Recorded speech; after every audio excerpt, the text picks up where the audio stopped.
سلام بینندگان عزیز، تازه های تاجیکستان و جهان را در برنامه اخباری آزادی من مومین احمدی پیشنهاد شما میکنم. امروز 28 مارس است. نگاه به سرخط چند گزارشی برنامه. در تاجیکستان قربی دلار پایان رفت ولی نرخ در بازارها همان بی تغییر مانده است. مواد خوراک هم دلار قطعی نخرد میکنه یا نگشنده. دوچرخه‌ران‌ها راه‌های دوشنبه را بستند. ساکنان شکایت دارند که 4 روز باز در راه‌ها مشکل حرکت دارند. اکی راه‌های گویا که هم محکمه یه های چیکار دیگه. نظارت بوزکی تا 300,000 سامانی نرخ دارد در تاجیکستان سخت‌تر شده است. پرونده مأموری عاید به شکار غیر قانونی 4 عدد داریم. قربی دلار آمریکایی روزی 28 مارس یک بار پایین رفت. قربی 100 دلار آمریکایی روزی گذشته به 1330 سامانی عوض می شد ولی امروز آن به 1220 سامانی برابر شد. وقتی دلار بالا رفته بود نرخ‌ها در بازارها نیز بالا رفته بود و حالا تا کجا نرخ‌ها دوباره پایین می شوند؟ به این سوال همکارانم نگاره فضل‌الدین و مولا رجب یوسفی پاسخ جستند. قربی دلار آمریکایی از امروز در بانک‌های تجارتی 1220 سامانی مقرر شده است ولی تا امروز قربی رسمی 1300 سامانی بود. تاجران از زمانی بالاروی قربی رسمی دلار نرخ محصولات خود را به طور ملاحظه بالا بردند. در تاجیکستان رایج شده است که در صورت پایین رفتن قربی دلار نرخ محصولات دوباره پایین نمی رود. کارشناسان این روند را با هراس از آینده ناروشن دلار در تاجیکستان مربوط می دانند. اکثر کارشناسای اسعاری میگویند که پایان روی نرخ دلار موقتی است و شاید باز در مدت 2 هفته یا 3 هفته شاید در مدت 3 ماه باز شاید نرخ دلار افزایش یابد. ضمن نگرانی از بالاروی نرخ محصولات و پایین نآمدن نرخ آنها در حال ارزان شدن قربی دلار آمریکایی، ساکنان میگویند فروشنده ها از این کار فایده بیشتر به دست می آورند. من هم نفهمیدم. هم یک بالان کشید کمتر پس میکنم با هم پیشنش ورد با میمونم. کشنیچم مایش میبردورن همه چیه محصولاتو. من نفقه خون بچم خیلی کار میکند خیلی نموشن نمیدونم چه زندگی میکنم این 602 دگیش به بازی کپیتالیزم شده روز به روز من پیسانی رو من میوه خوی گرفته نمیتونم میوه خو قیمت. ساکنان همچنان میگویند که در پی بالاروی قربی دلار نرخ محصولات تولیداتی داخلی به مانند پیاز و کارتوشکا نیز بالا رفته است. خواهیم استحصال خدا من استحصال همین حسال با مثلا یا قربانتبه یا شعریتوز با همون مواد خوراک هم دلار قطعی نخرد میکنه یا نگشنده. اقتصاددان فاضل جان فتح‌اللهیف میگوید که در این صورت نهادهای نظارتی باید فعالتر شوند. هستند محصولات‌هایی که از پست و بالا شدن نرخ اسعار دلار وابستگی ندارند و در این مسئله باید علاقه خدمات ضد انحصاری علاقه بیدار شود.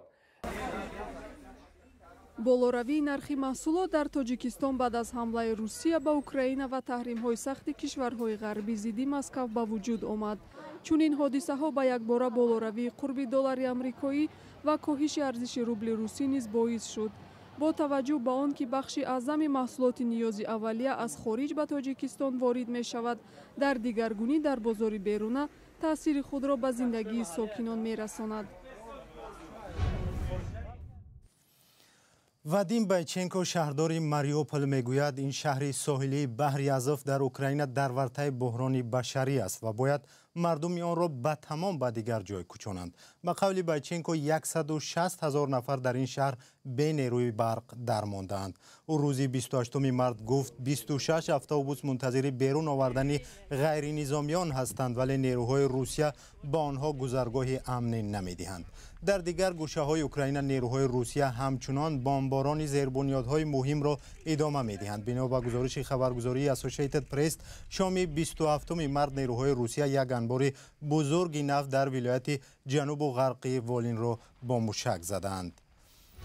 صوفت برهانوف روزنامه‌نگار تاجیکی مقیم شهر ادیسه اوکراین نیز هفته گذشته همراه با 11 خانواده تاجیک از این کشور بیرون شد و حالا در آلمان قرار دارد. بر اساس آخرین آمارها از آغاز جنگ تا کنون حدودی 2,500 شهروند تاجیکستان از اوکراین بیرون شدند. اکثر آنها زنان و کودکان و دانشجویان بودند. پیش از آغاز برنامه از برهانوف پرسیدم که چرا از ادیسه بیرون شد؟ بمب‌ها می‌ترکیدن، دیسانت‌هاشون می‌در اومدن. همیشه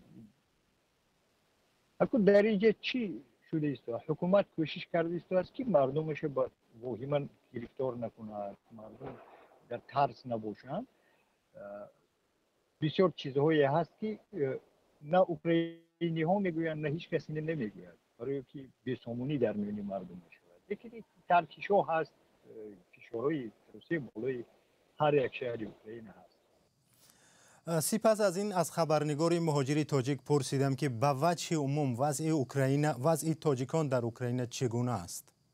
تاجیک یک بار از خودش نمیپرسد که از اوکراین چند کشته گرفت، چند تاجیک در اوکراین زدن، چند تاجیک پلیس اوکراین تهمت کرد و زندان کرد. نه، اینها همون جایی که نمیزند، جایی که دوست است اونو بعد میبینند. مردمی منوتور، مردمی که نسبت به تاجیک یگان بدی ندارد، یگان بدخواهی ندارد به جز نیکخواهی، اونو ما دشنام میکنیم، اونو بعد میبینیم. نمیدونم برای چی.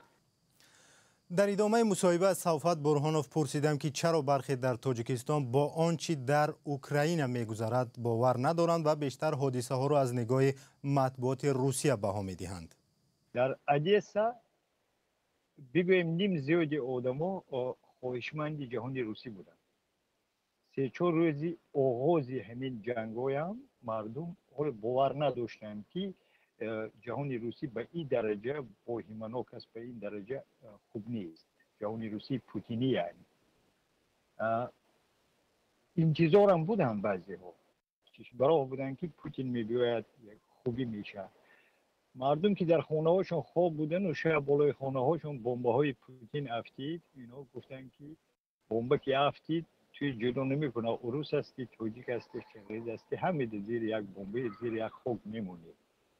همین خیلی نیست که یک تاجیک نه ارتش اوکراین، نه پلیس اوکراین، نه یگون سازمان اوکراین به جنگ نه دعوت میکند نه اجازت میدهد که او به جنگ اینو داخل شود.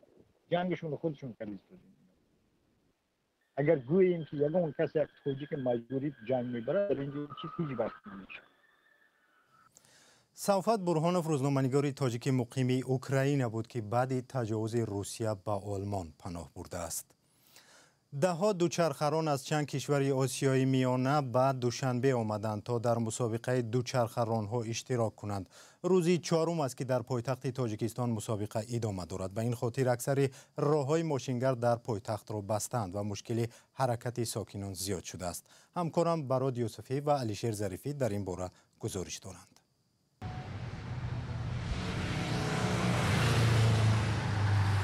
شهر دوشنبه روز چهارم مسابقه قهرمانی آسیا اوید به دوچرخه‌رانی در شاهراه. روز چهارم است که ساکنان همچنین رانندگان با مشکل راهبندی مواجهند. ساکنان بیشتری وقت راه‌های طولانی را پیاده طی می‌کنند. رانندگان در گوشه‌های مختلف شهر بند می‌مانند و در اکثر راه‌های پایتخت تنبشوی به مشاهده می‌رسد. از کجا تا کجا پیاده آمدید؟ ما خود یکم سویتسکی. اوجا تو اینجا چیز غلط کرده اومدیم. پس خلیوات اکی راهوی گویا که همون محکمه یه های چیکار کنید دیگه. ساکنان از برگزاری سبقت بین المللی دوچرخه‌رانی در دوشنبه استقبال میکنند، ولی بر اینند که 4 روز اخیر با مشکل راهبندی و تنبشوی در راهها روبرو شدند. هرچند محدودشوی حرکت در راههای پایتخت در روزهای برگزاری سبقت دوچرخه‌رانی آسیا از قبل اعلان شده است، اما نظام حرکت نقلیات و ساکنان را برای ساعتها به هم میزند.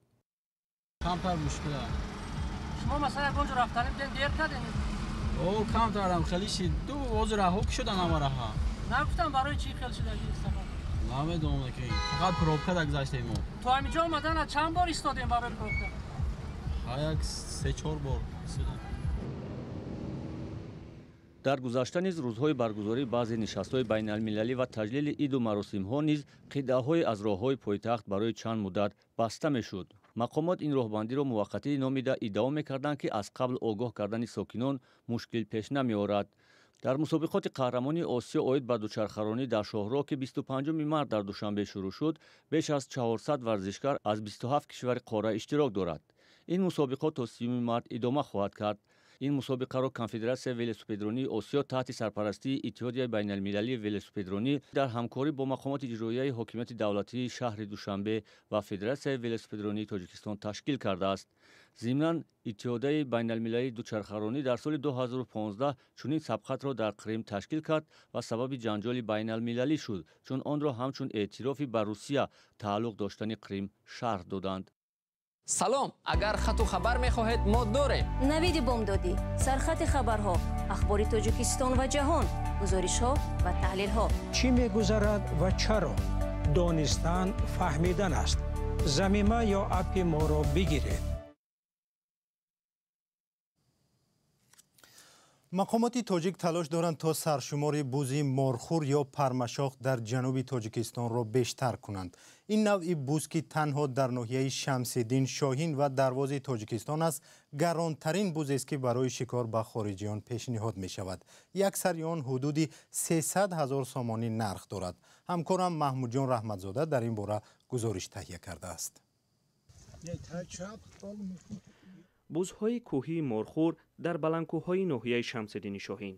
назорат бар шикор кардани онҳо ҳоло сахттар шудааст.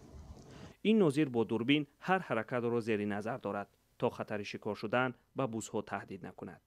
парвариши ҳайвонотҳои нодир ба монанди бузи пармашох мебошад ки дар солҳои пешина ин намуди ҳайвонотҳои нодир рӯ ба нестӣ рафта расида буданд. айни ҳол мо онҳоро нигоҳубин карда солай сол саршумори ин намуди ҳайвонотҳои нодирро зиёд намуда истодаем ва дар соли 2021 мо парвандаи маъмурӣ оид ба шикори ғайриқонунӣ 4 адад дорем.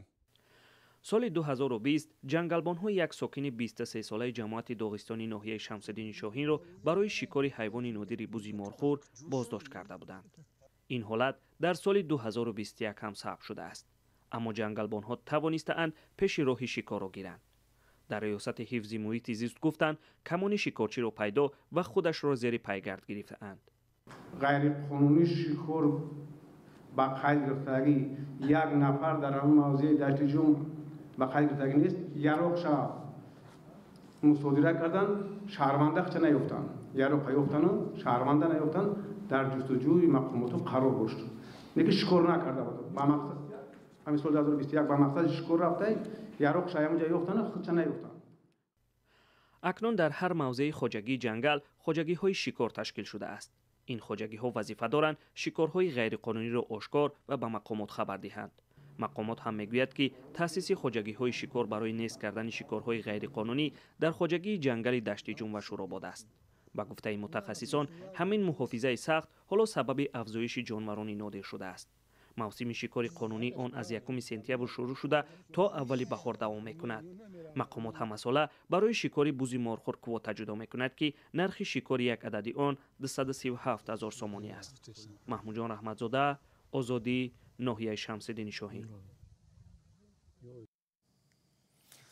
Раскомнадзор идораи назораткунанда бар расонаҳо дар Русия дастрасӣ ба сомонаи русии бахши тоҷикии радиои озодиро маҳдуд кардааст. ҳамчунин сомонаи русии бахши туркманӣ ва қазоқии радиои озодӣ низ дар феҳрасти сомонаҳои мамнӯи Роскомнадзор қарор гирифтааст. дар ин бора Медиазона, як нашрияи мустақили Русия бо такя бар Роскомнадзор хабар додааст.